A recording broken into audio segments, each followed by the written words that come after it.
Merci, Monsieur le Président. Nous revenons donc au déroulé du Congrès et nous allons aborder le sujet de la décentralisation, un sujet qui ne date pas d'hier en France. Un petit rappel avec quelques images d'archives.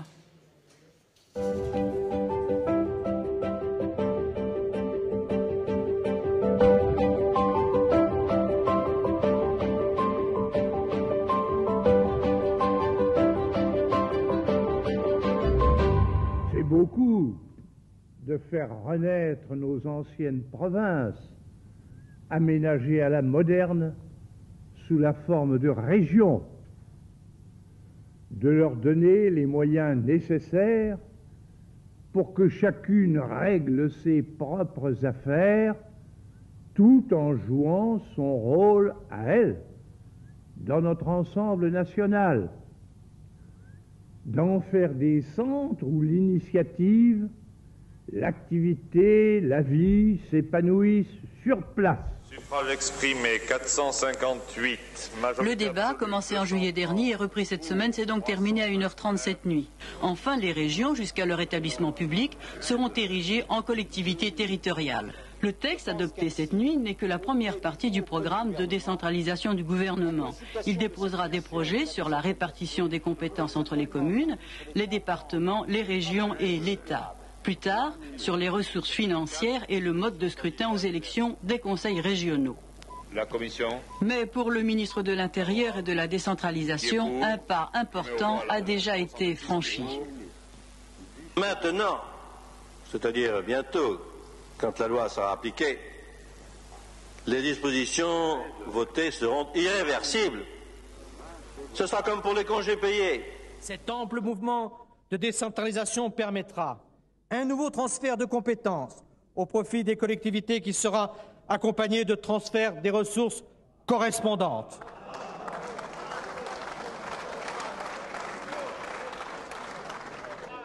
Une nouvelle distribution des rôles en repensant de manière innovante la relation État-région pour plus de cohérence et plus d'efficacité. Et puis enfin, un encouragement aux initiatives à la démocratie locale qui passe également par l'ouverture d'un droit à l'expérimentation. Dès maintenant, j'invite les régions à être audacieuses et à se porter candidates pour expérimenter certains transferts de compétences dont j'ai l'intention de discuter la nature et la portée avec les acteurs concernés. Un projet de loi constitutionnelle vous sera proposé au Parlement dès l'automne. Il visera à inscrire la région dans la Constitution, à autoriser l'expérimentation locale, à favoriser la coopération entre les collectivités qui le souhaitent et à autoriser la mise en œuvre des référendums locaux. Les régions se verront donc confier dans une prochaine loi de décentralisation de nouvelles responsabilités et seront même dotées d'un pouvoir réglementaire local d'adaptation pour donner encore plus de liberté aux élus pour travailler. Une clarification stricte des compétences entre collectivités sera introduite.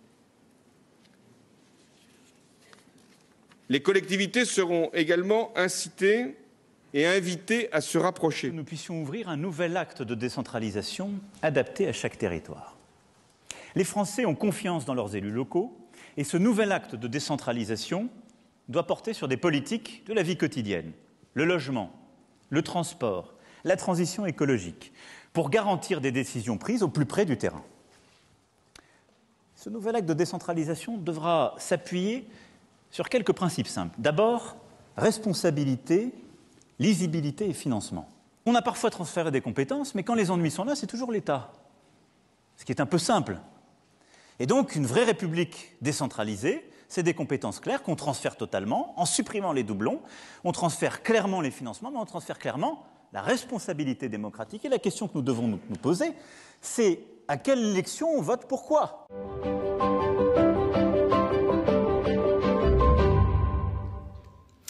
C'est le moment des territoires unis. Pour cette séquence, je vous demande d'accueillir Monsieur François Barouin, président de l'Association des maires de France, Monsieur Dominique Bussereau, président de l'Assemblée des départements de France, et Monsieur Hervé Morin, président de la région Normandie et président de Région de France au lancement de Territoires Unis en septembre 2018 à Marseille. Messieurs, il a été question ce matin de confiance au cours de la matinée. Et une question légitime qui peut se poser, c'est est-ce que les collectivités locales sont suffisamment écoutées aujourd'hui par le gouvernement et est-ce que cette confiance est là? Monsieur Morin? Monsieur Barouin. Bien, je vais évidemment répondre rapidement à cette question. Je voudrais auparavant, si vous me le permettez, saluer l'initiative des régions de France, saluer les propos du président Muselier, souligner l'importance de la décision qui est prise de diffuser à grande échelle auprès de tous les lycées de France l'expression, l'une des expressions de la liberté de dire ce que l'on veut, de dire je suis d'accord ou je ne suis pas d'accord dans une république comme la nôtre, dire que les maires de France sont à l'unisson de la nation bouleversée par le drame qui a frappé Samuel Paty, cet enseignant, dire que tous les hôtels de ville sont actuellement dans leur drapeau en berne, que beaucoup de mairies publient la photo en rappelant que nous sommes tous enseignants et que ce que nous attendons, en disant aussi à l'État que nous sommes à sa disposition, c'est un ordre républicain qui s'établit sur la totalité du territoire et que les annonces qui seront probablement prononcées par le président de la République mercredi prochain sauront trouver un écho extrêmement puissant et déterminé dans toutes les villes de France. Et tous les maires de France sont à l'unisson. Et je voulais le dire en rappelant à quel point notre unité sur toute une série de sujets, celui-ci en particulier, est aussi l'une des expressions de la liberté française et d'une certaine idée de ce que veut dire vivre en République. Maintenant, sans transition, si vous me le permettez, je réponds à votre question. Est-ce que nous sommes écoutés ou bien écoutés par l'État sur les sujets qui sont les nôtres? La réponse est non. Elle est non, car si c'était le cas, Territoires Unis n'existerait pas. Pour la première fois à Marseille, il y a quelque temps déjà, les départements, les régions et les communes de France ont décidé de s'unir face à l'État pour dire que nous ne pouvons pas continuer dans un fonctionnement comme celui-ci, pour 2-3 raisons. Il y a une première raison qui est de nature culturelle. L'État a une culture centralisatrice et n'a jamais accepté véritablement la décentralisation depuis 1982, malgré les efforts d'un certain nombre de gouvernements successifs. On a vu le président Mitterrand, Gaston Defferre, on a vu le président Chirac, Jean-Pierre Raffarin. Nous avons vu ensuite des intentions décentralisatrices exprimées par François Hollande ou Emmanuel Macron. Les 6 dernières années sont, au regard de l'histoire, la pire période recentralisatrice. 2 exemples, la taxe d'habitation. On coupe le lien entre l'habitant et le territoire et on transforme le contribuable local en contribuable national. C'est donc une recentralisation par l'impôt à travers une nationalisation de l'impôt local. On nous annonce des impôts de production qui vont suivre le même parcours. C'est une recentralisation par la voie fiscale avec une nationalisation des impôts locaux. Deuxième élément, et qui aujourd'hui est un élément qui fait que notre dialogue n'a pas abouti, prenez l'APL et le mouvement qu'il y a actuellement dans les offices publics de l'habitat. L'APL était une mesure budgétaire et comptable qui a eu un impact sur l'autofinancement des offices publics de l'habitat et la conséquence que nous avions dit il y a 3 ans, un effondrement de la production de logements. Nous avons eu les chiffres la semaine dernière, on est passé en dessous des 400 000. C'est une réalité qui entraîne aussi la promotion privée. Je pourrais prendre tous les autres sujets sur les dotations et le cadre général. Il n'est que temps, à la lumière de ces 2 dernières années que nous avons traversées, où 2 crises majeures ont mis en lumière ce que nous portons depuis de nombreuses années. Une réalité territoriale où l'État n'a plus les moyens, plus l'efficacité. J'ajoute que la dette, et je salue la présence de Christine Lagarde, présidente de la Banque centrale européenne, qui fait un geste fort et qui, d'une certaine manière, par son institution, a sauvé la capacité des États aujourd'hui à affronter la crise, mais au prix de 20% de dette supplémentaire. On est à 450 milliards en l'espace de 6 mois. 800 milliards vont être positionnés sur les marchés, normalement, au début de l'année prochaine, pour aider les États à absorber cet impact de crise sur ces 2 sujets. Un État obèse par sa dette, inefficace, et nous l'avons vu, en tout cas largement défaillant à travers la gestion de la crise, et en réalité portant aujourd'hui en Bandoulière une ambition de vouloir être présent universellement sur tous les sujets, nécessite d'être au pied du mur de sa responsabilité. Et quel est ce mur de la responsabilité? Un immense acte de décentralisation, une révolution culturelle qui amène les régions, et nous avons un accord là-dessus, à porter l'ensemble de la dimension de l'aménagement du territoire, du développement économique, de la formation professionnelle, de l'apprentissage, de l'emploi, et j'irai jusqu'à dire une partie de la santé. Un peu comme les Länder en Allemagne. Le médico-social, un consensus est aujourd'hui établi entre nous pour que les départements le portent dans la totalité. Il faut regarder ce qui s'est passé dans nos EHPAD. Et enfin, tout ce qui est proximité, du logement au tourisme, en passant par le sport jusqu'à la culture, et naturellement d'autres sujets pourraient faire l'objet d'une grande loi, comme l'a dit le président Macron, de transfert de compétences, de transfert de moyens, de transfert d'effectifs, et ainsi donnera raison à qui fait quoi, de quelle manière et sous quelle forme, et surtout donnera raison à ce que nous portons avec Hervé Morin, Renaud Muselier, tous les présidents de région que je salue, et Dominique Bussereau et les présidents de département, qui paye décide et qui décide paye. C'est ça l'esprit de responsabilité de Territoires Unis, c'est ça l'esprit qui doit présider à la définition par la représentation nationale d'un nouveau cadre décentralisateur. Monsieur Bussereau. Merci à Renaud et à Valérie de nous accueillir. Merci au président du Sénat, qui est toujours là lorsque l'on parle collectivité et décentralisation et qui nous a beaucoup aidé tout au long de nos combats ces dernières années. Merci à Christine aussi, que je suis heureux de saluer et de revoir. Sur le drame qui mobilise notre pays, la position des départements, bien évidemment la même que celle que François vient d'évoquer. Les départements s'associeront et s'associent depuis ce matin et hier déjà à toutes les manifestations de solidarité, de dignité, d'hommage, comme le font tous les Français, quelle que soit leur sensibilité politique. Alors sur la relation avec l'État, telle est votre question. Disons qu'on parle de décentralisation, mais qu'on ne la voit pas véritablement arriver. Le président de la République a tenu à plusieurs reprises, et nous l'en avons félicité, des langages décentralisateurs. Le Sénat a fait un énorme travail de 50 propositions de loi. Nous avons été très associés au travail du Sénat pour préparer un texte qui n'est pas un contre-texte, mais qui est une proposition de la seconde Assemblée chargée les collectivités territoriales, entre autres responsabilités, d'avancer dans ce domaine.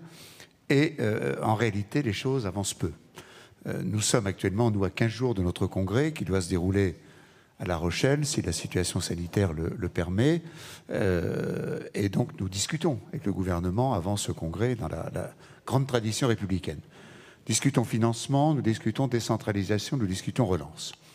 Sur la relance, nous avons très peu d'informations. C'est-à-dire qu'on ne voit pas très bien comment va se territorialiser la relance. Et pour l'instant, ce n'est pas clair, y compris dans l'esprit de nos préfets sur le territoire, et comment elle va être financée localement, comment vont se discuter et s'organiser les futurs contrats de plan État-région, sachant le retard énorme qui existe dans l'accomplissement de ceux que nous avons déjà signés.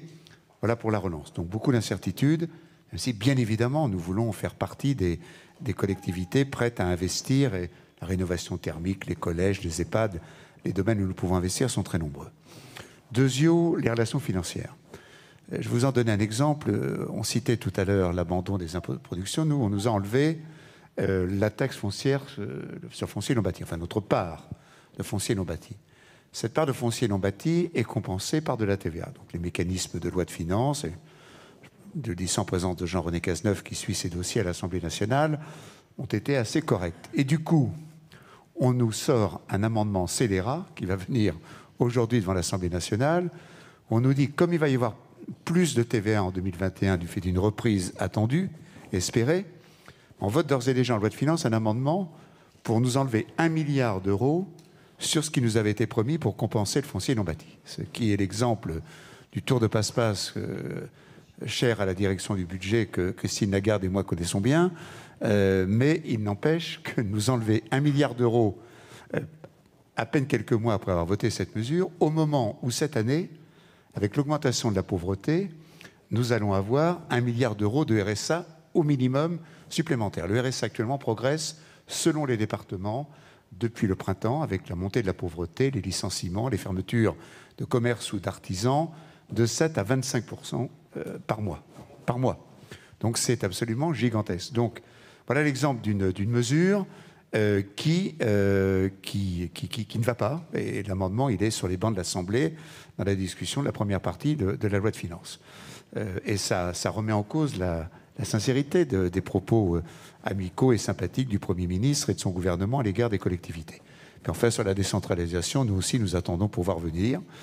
On s'est mis d'accord tous les trois, avec Renaud Muselier, auparavant avec Hervé, avec François, pour que ce que nous proposons ne soit pas les uns contre les autres. C'est-à-dire que les départements ne veuillent pas prendre quelque chose aux régions ou vice-versa, et nous aux intercommunalités. Et nous ne voyons pas avancer dans le calendrier parlementaire ces lois de décentralisation qui sont attendues. Et je termine sur ce point, la crise a montré que c'est de près qu'on gérait les choses, et que quand c'était géré par un préfet à l'échelle départementale, plus que par l'ARS à l'échelle régionale, à l'exception peut-être de la région parisienne, les choses étaient bien gérées, et donc le gouvernement devrait s'inspirer de ce qui s'est passé pendant la crise du Covid, la première, celle du printemps, pour accélérer le calendrier de la décentralisation. Monsieur Morin. Non, je voudrais simplement ajouter peut-être 3 choses pour dresser un peu une perspective. On a franchement, et le film d'avant d'ailleurs le montre bien, on a à l'égard de la question de la décentralisation une problématique culturelle profonde, quoi. Le jacobinisme est vraiment dans un code génétique absolument puissant. Je prends 3 sujets. Le plan de relance. Nous sommes aujourd'hui, nous, présidents de région, les plus grands défenseurs de la déconcentration et d'attribuer au préfet de région, au préfet de département, la mise en œuvre du plan de relance. Or, on est sur un schéma où, sur à peu près tous les sujets, on est sur des appels à projets. C'est-à-dire que globalement, on collecte toute une série de projets qui peuvent être subventionnés, financés, et tout ça repart dans une moulinette parisienne. Et aujourd'hui, le plan de relance a été annoncé depuis 2 mois ou 3 mois, ça dépend des segments de ce plan de relance. Il n'y a toujours pas la moindre instruction qui est arrivée dans les régions et dans les départements. Pourquoi ? Parce que systématiquement, on a des administrations centrales qui veulent retenir la décision. Ça, c'est l'exemple du moment. Second sujet, dans 1 an et demi, on aura une élection présidentielle, ou 2 ans. Je rêve d'avoir un jour un candidat à l'élection présidentielle qui déclare qu'il ne réglera pas tout de son bureau jusqu'au prix du permis de chasser. Et qu'il pourra dire, voilà, il y a un certain nombre de sujets qui sont traités par des pouvoirs qui existent et qui seront en capacité de pouvoir trouver des solutions qui sont adaptées au territoire. Nous, on est sur un schéma qui est assez extraordinaire, qui est celui de concentrer tout dans les mains d'un homme, et le fait de tout concentrer dans les mains de cet homme l'amène à être plus puissant et plus fort que les autres. C'est comme si on considérait qu'Angela Merkel était faible parce qu'elle discutait avec les Länder et avec les autorités locales allemandes. Je crois, constate que personne ne conteste le pouvoir et la prééminence d'Angela Merkel dans le monde entier. 3e sujet, qui est très clairement lié au film pour présenter ce débat. À chaque fois, c'est un Premier ministre ou un président de la République qui dit « je vais transférer ou concéder un certain nombre de prérogatives aux collectivités locales ». Là aussi, le schéma idéal serait un schéma où on bascule les choses en fonction du principe de subsidiarité et on pourrait dire on va construire une gouvernance publique dans laquelle on considère que le pouvoir est affecté au plus proche des citoyens. La démocratie française en a d'ailleurs besoin. Et on ne monte ce pouvoir à une échelle plus éloignée de nos compatriotes que si et seulement si c'est nécessaire pour l'action publique et l'efficacité de l'action publique. Le jour où vous avez quelqu'un qui porte ce message-là, on transforme complètement le débat qu'évoquait à l'instant Dominique. C'est-à-dire que le jour où on construit un modèle constitutionnel dans lequel on accepte le principe de subsidiarité et de construire les prérogatives à partir de cela, plus jamais ne se pose la question de concéder 500 millions ou 1 milliard. C'est-à-dire qu'on a un système dans lequel, comme le dit François, on bâtit un modèle dans lequel des financements sont inscrits dans des dispositifs juridiques suffisamment solides, type loi organique, qui font que le mécanisme fonctionne avec de vraies perspectives à moyen terme et à long terme et avec beaucoup plus d'efficacité. Et c'est ce modèle-là que nous voulons défendre à travers Territoires Unis. C'est-à-dire une transformation profonde d'une gouvernance publique dont on voit bien qu'elle a montré les limites de son efficacité depuis des années. Est-ce que, deuxième question, avant que M. Gérard Larcher n'intervienne, il n'y a pas une histoire un peu de culture française, de culture centralisatrice, et qui montre en fait ses limites, et en fait, comment on l'a fait concrètement, cette décentralisation, M. Baroin? Je l'évoquais en introduction, et en introduction, j'ai oublié de saluer Valérie Pécresse, que je remercie de son accueil, et je suis heureuse de voir dans ces nouveaux locaux que je ne connaissais pas, mais qui donnent quand même une ambiance de travail de qualité, et on souhaite qu'elle puisse vivre longtemps cette amélioration du cadre général dans cette inscription territoriale, d'ailleurs, qui est un acte décentralisateur. La région, ici, en Île-de-France, a mis en cohérence la logique du discours décentralisateur et la réalité des actes à travers son siège social.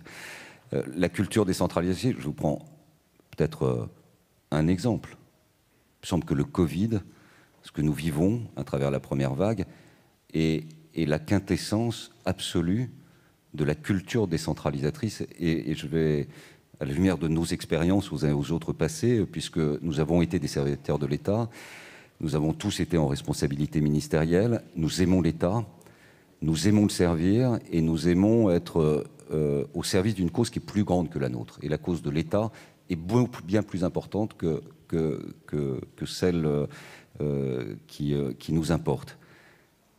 Mais dès le début de la gestion de la crise, le fait de confier au ministère de la Santé la gestion de cette crise est une erreur. Pourquoi ? Parce que le ministère de la Santé, c'est un ministère qui produit des normes techniques protectrices, soit pour le cadre général du matériel, soit pour le cadre de l'expression, de l'accompagnement, de ce qu'il faut faire pour l'hôpital. Deuxième point, le ministère de la Santé est hospitalo-centré. L'hôpital, c'est 2% des soins. 98%, c'est les médecines de ville, c'est les cliniques, c'est le privé. Problème culturel, le public et le privé ne se parlent pas. Deuxième élément de recentralisation. Troisième élément, la décentralisation des ARS, en fait, a démultiplié des ministères de la Santé, mais à l'échelle des régions. Mais avec la même logique, et vous rajoutez une logique comptable et budgétaire, puisque si ce sont des producteurs de normes en rang 1, ce sont des régulateurs budgétaires en rang 2. La meilleure preuve, c'est qu'au cœur de la crise, je croise le regard de Jean Rotner, dans notre région, le Grand Est, notre ARS, qui a été ensuite remercié pour les services rendus, dans les circonstances que nous savons, avait annoncé qu'il fallait poursuivre le plan de réduction des moyens affectés pour le service des urgences à l'hôpital de Nancy. Donc on voit bien que ce n'est pas un problème humain ou individuel, c'est un problème de culture. Et d'avoir confié cette gestion à un ministère qui n'était pas un ministère de la logistique, et de ne pas avoir vu tout de suite que la bataille allait se gagner sur la logistique, et donc de ne pas avoir confié au ministère de l'Intérieur, en rétablissant le Conseil national de la sécurité civile, qui est le ministère de la gestion de crise, de la sécurité civile et de la logistique, aux côtés de la défense, dont ce sont des professionnels en cadre de préparation justement d'affrontement de risques logistiques, eh bien c'est la quintessence de l'ultra-centralisation. Et pourquoi les régions, ici comme ailleurs, ont été à la manœuvre par la dimension internationale pour récupérer la première des protections qui était le masque? Tout simplement parce qu'elles ont constaté, mais au bout de 3 jours, qu'il y avait un effondrement du cadre général de l'État protecteur dans ce domaine. Pourquoi les départements ont été au premier rang, notamment dans la protection de ce qu'il fallait faire pour l'alerte de l'opinion publique et accompagner les demandes des familles sur ce qui se passait dans nos EHPAD? Parce qu'elles étaient en lien très directement avec le constat d'absence ou d'effacement de l'État sur ce sujet. Et pourquoi les maires ont été en rang 1 de la protection de leur population? Parce qu'ils ont pris leurs responsabilités et leur agilité était juste la conséquence du constat de l'effacement de l'État, de son silence, de son éloignement et d'une certaine manière de sa défaillance. Donc si on n'a pas compris avec ce qui se passe qu'il faut absolument et d'urgence se redonner du temps avec une nouvelle organisation des pouvoirs publics, une loi de liberté locale pour permettre à l'État de se remuscler là où on l'attend, mais on n'a pas compris le sens de l'histoire qui est en train de s'écrire sous nos yeux. Monsieur Bussereau, sur cette histoire, justement. Je partage au millimètre près les propos de François. Et d'ailleurs, la deuxième crise ou la deuxième vague que nous vivons devrait être l'occasion pour l'État de rectifier le tir. Quand il y a une catastrophe, moi j'ai vécu dans mon département l'ouragan de 1999, la tempête Xynthia de 2010, quel est le bon niveau de décision? C'est évidemment le niveau départemental, où le préfet a des moyens de mettre en œuvre les éléments de la sécurité civile et les collectivités d'aider les gens dans leurs difficultés quotidiennes. Juste un exemple pour illustrer ce propos. Première vague, dans un EHPAD de mon département, dont je porte la co-responsabilité avec l'ARS en tant que président du département. 14 morts sans que le maire de la commune, ce EHPAD était situé dans un lotissement en cœur de ville, le maire de la commune soit au courant, moi-même naturellement, le préfet du département, la préfète de région et le cabinet d'Olivier Véran. On montre bien l'absurdité du système et pourquoi il faut le corriger. Je donne cet exemple, il est tragique, j'espère qu'il ne se reproduira pas durant la deuxième vague dans d'autres territoires, mais ça montre qu'à un moment, la machine s'était emballée et la machine n'était ni efficace ni décentralisée. Monsieur Morin, pour conclure. Non, je pense qu'on a dit l'essentiel, mais ce qui est dramatique, c'est que on a eu les Gilets jaunes. Une des conclusions des Gilets jaunes, ça a été il faut changer notre organisation. On a la première crise du Covid et on voit les insuffisances et les carences, mais on continue toujours à déployer le même mécanisme et on tient toujours le même discours. C'est ça qui est dramatique, c'est qu'à aucun moment, on ne se pose en disant bon, ok, ce système-là n'a pas marché et on va le réécrire. À chaque fois, on reproduit la même méthode, la même volonté de faire et au bout du compte de ne pas faire ce qu'on a dit qu'on allait faire, c'est-à-dire transférer les pouvoirs. Et ça, malheureusement, de majorité en majorité et d'institution en institution. Et donc, il y a un jour où il faudra clairement poser les choses en les écrivant dans la Constitution et en faisant en sorte que on aboutisse à un modèle dans lequel, en effet, le pouvoir puisse trouver l'efficacité que nos compatriotes demandent à un double titre, de l'efficacité opérationnelle, mais aussi de l'efficacité démocratique. Parce qu'on voit très bien que à la démocratie représentative, nos compatriotes demandent aujourd'hui à participer à la décision politique. Et c'est ça, la grande vertu de la décentralisation, c'est que la participation démocratique à la décision, elle passe par des pouvoirs qui sont en proximité, et donc ça passe par la décentralisation. Merci, messieurs. Merci à vous.